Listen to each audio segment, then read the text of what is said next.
Marriage થઈ રહ્યા છે તેના પહેલાના ક્લાસીસ હોય, ટ્રેનિંગ હોય. મા બાપ કોને પૂછે?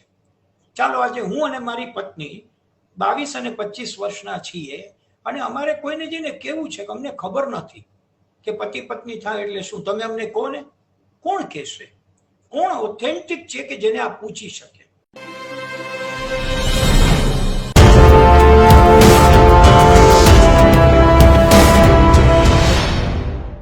કે before marriage about to marry couple માટે 8 દિવસના ટ્રેનિંગ પ્રોગ્રામ્સ હોવા જોઈએ.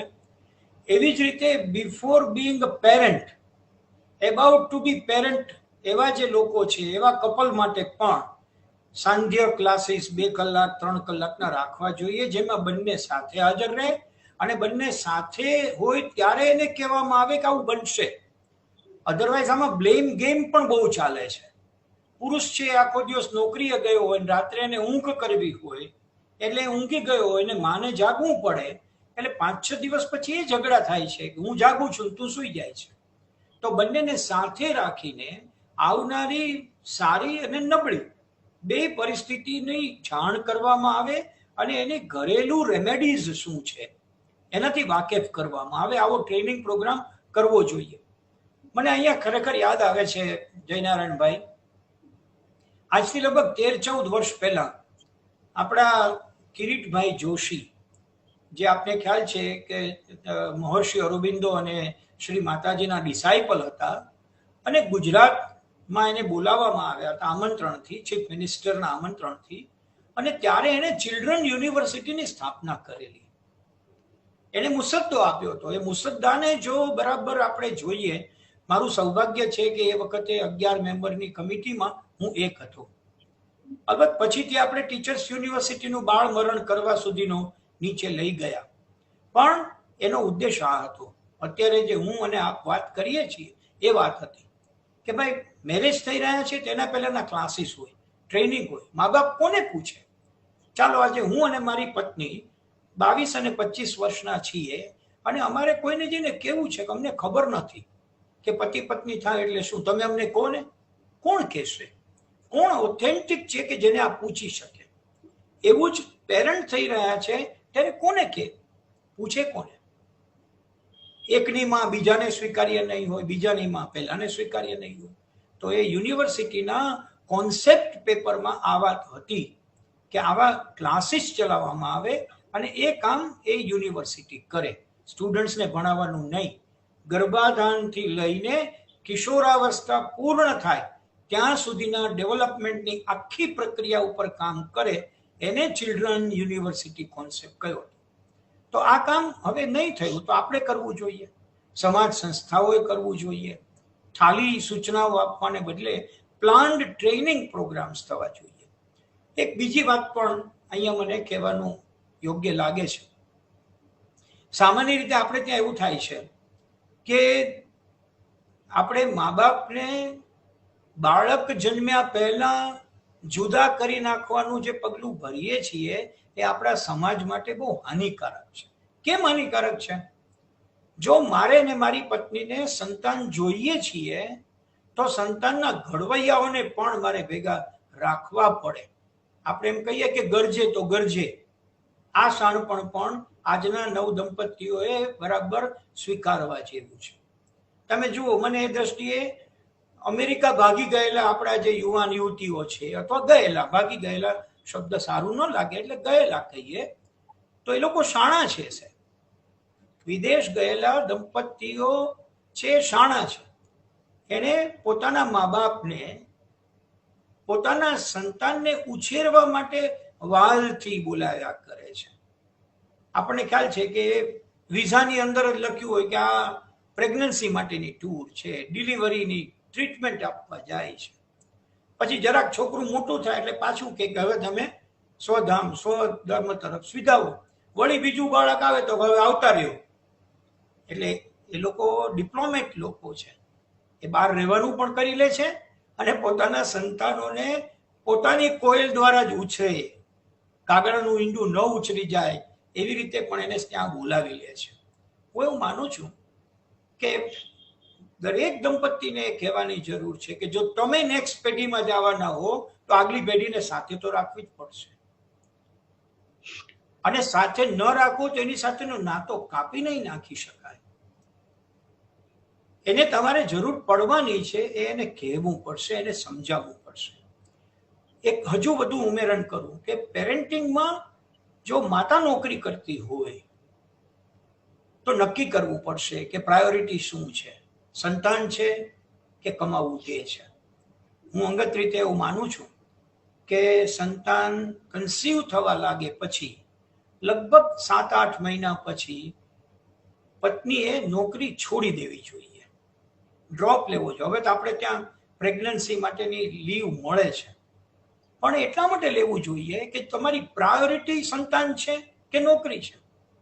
તમે કહો કે કમાવું પણ પ્રાયોરિટી છે તો તમે એમાં બ્રેક લઈ લો. આપને ખ્યાલ છે જયનારાયણભાઈ કે ફોરેન કન્ટ્રીઝની અંદર લોકો બ્રેક બહુ લઈ લે, ભણતા ભણતા વચ્ચે 1 વર્ષ બ્રેક લઈ લે અને ટુરિંગમાં નીકળી જાય. કેમ? તો મારે જંગલો જોવા છે, પછી 1 વર્ષ પછી આવીને ભણવાનું શરૂ કરીશ. એવું આપણે બ્રેક લેવો જોઈએ, કારણ કે સંતાન ફિઝિકલ બર્થ જ્યારે થશે ત્યાર પછી માની અંદર ગર્ભમાં જે હૂંફ હતી તે જ હૂંફ એટલીસ્ટ 6 મહિના માના ખોળામાં ઈચ્છતું આવશે.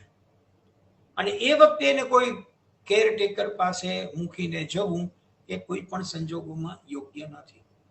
મા બાપ પાસે મૂકતા પણ જો આપણો જીવ ન ચાલતો હોય તો કેરટેકર પેઇડ છે, એની પાસે કેમ જીવ ચાલે?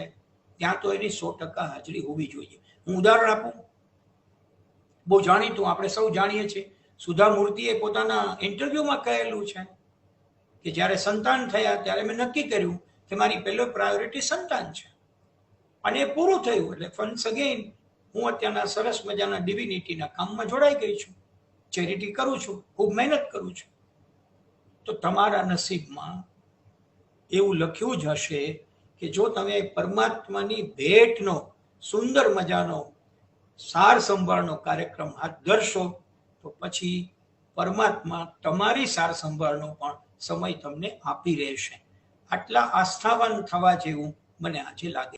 2.5 વર્ષનું છોકરું થાય એટલે એને પ્લે સ્કૂલમાં મૂકી આવવાનું, પછી જુનિયર સ્કૂલમાં મૂકવાનું.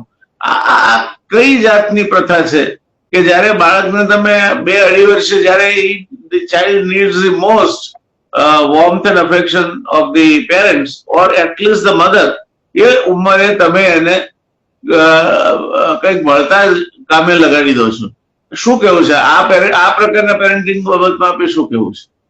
મને એવું લાગે છે કે આનાથી પણ હજુ વધુ મુશ્કેલ પરિસ્થિતિ ત્યાં થાય છે કે નોકરી કરતા હોય તો જુદી વાત છે કે એને આ બધા પ્રશ્નો થાય, કમાણીની પણ જરૂર હોય, કારણ કે 2 માણસે સંતાનને પણ સારી રીતે ભણાવવું છે. આજનું શિક્ષણ એટલું સસ્તું નથી રહ્યું, આ બધી ચિંતા છે લોકોને, કારણ કે બાળ ઉછેર એ આર્થિક પણ બહુ મોટી સગવડતાનો વિષય બન્યો છે કે તમારે સગવડ કરવી પડે પછી બાળ ઉછેર થાય.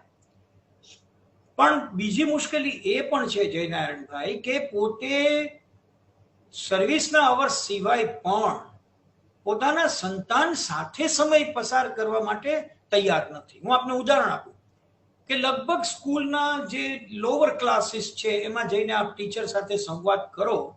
મારે ટીચર્સ ટ્રેનિંગમાં જવાનું થાય છે એટલે મને ફર્સ્ટ હેન્ડ એક્સપિરિયન્સ છે.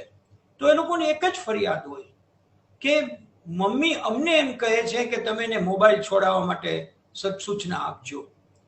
પણ આપણા ઘરની અંદર આપણે અનેક જગ્યાએ જોયું છે કે એરપોર્ટ ઉપર બેઠી હોય કે રેલવે સ્ટેશન ઉપર બેઠી હોય કે પ્લેગ્રાઉન્ડ પાસે બેઠી હોય તો માં એક હાથમાં મોબાઈલ ઉપર વિડીયો દેખાડતી જાય અને બીજા હાથથી એને કંઈક ખવડાવતી જાય. માતા પાસે એટલો સમય નથી. આપણે શાસ્ત્રો બહુ ગમે છે સાહેબ, એટલે આપણે કથાઓમાં બહુ જવા માંડ્યા. જેમ કહેવાય છે કે ફિલ્મમાં જે તમે ન કરી શકતા હો તે જોવાની મજા આવે, એમ કથાઓમાં પણ થયું કે ભાઈ યશોદા માતા છે, ચાંદો દેખાડીને કૃષ્ણના મોઢામાં કોળીઓ મૂકતા, એ સાંભળવું આપણને ગમે છે. પણ આપણે ઘેરે એક કાનો બેઠો છે અને ચંદ્ર હજી એમને એમ છે, તો પછી વચ્ચે મોબાઈલને ઘુસાડવાની જરૂર નથી, એ આપણે સમજતા નથી. લગભગ માતાઓને અડોશી પડોશીની બહેનો સાથે ચોવટ કરવામાં, પોતાનું કામ આટોપી લેવામાં, બેનપણીઓ સાથે ફોન કરવામાં વ્યસ્ત હોય છે. પરિણામે એ પેલા બેબી વોકરમાં બાળક બેઠું હોય એમને એને ટીવી સામે મૂકી દે અને એમાં કોઈ કાર્ટૂન કે એવું દેખાડે. ત્યારથી એનો સ્ક્રીન ટાઈમ શરૂ થાય છે. અત્યારે તો પેરેન્ટિંગની અંદર સ્ક્રીન ટાઈમ બહુ મોટો વિષય છે, બહુ ચિંતાનો વિષય છે. કારણ કે મા બાપ પોતે સ્ક્રીન ટાઈમમાં પડ્યા છે, બાળકને ના પાડે છે, અને બાળક પણ કમનસીબે કોરોનાએ બધાના હાથમાં મોબાઈલ આપ્યો એટલે હવે મોબાઈલ છૂટતો નથી. તો એના માટે પણ એ તો એક જુદો વિચારણાનો મુદ્દો છે, પણ એના માટે પણ માતાઓ સ્પેર નથી કરી શકતી. હવે સ્પેર કેમ નથી કરી શકતી એ શિક્ષક તરીકે મેં વિચાર્યું. માતાઓ પાસે બાળક સાથે રમવાનો કે બોલવાનો કોઈ સ્ટફ નથી. આજે મારે સમોસાની રેકડી ચલાવવી હોય 4 કલાક તો એમાં સ્ટફ તો જોઈએ. સમોસાના પડ નહીં ચાલે, એમાં ભરવું પડશે.